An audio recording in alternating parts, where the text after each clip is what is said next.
Performers, brought to you by Flowmaster, the exhaust technology company.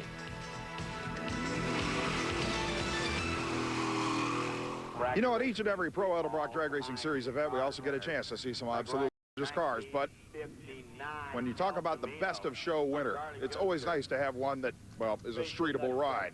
I don't need to tell you that Vince Scarlata's machine has plenty of horsepower influence in it. But there's nothing better than going to a drag race / car show and walking away with a trophy that's bigger than you are.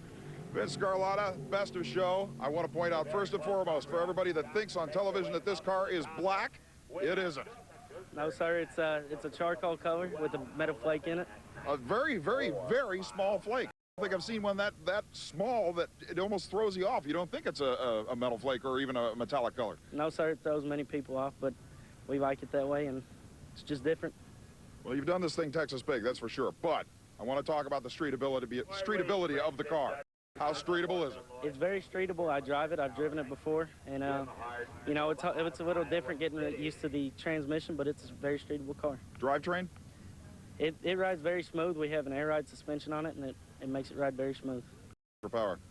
It's got 700 horsepower out of a 502 Chevy big block. And now, this car was built with a little bit of help that unfortunately wasn't around to see it in the end, and I know he'd be looking down at this one smiling, but tell us how it was built.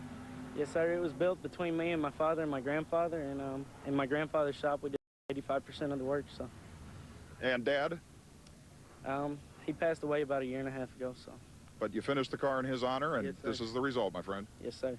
By the way, the Lenco. It says Lenco, but I know that a lot of people get thrown by that because there have been a couple of companies. Actually, Greg of Missouri was the first guy to make an automatic that looked like a Lenco. Is it a real one? Yes, sir, it is. No kidding. Yes, sir. That's not an easy piece to tool around with. No, sir. I'm still getting used to it, but it's fun to drive.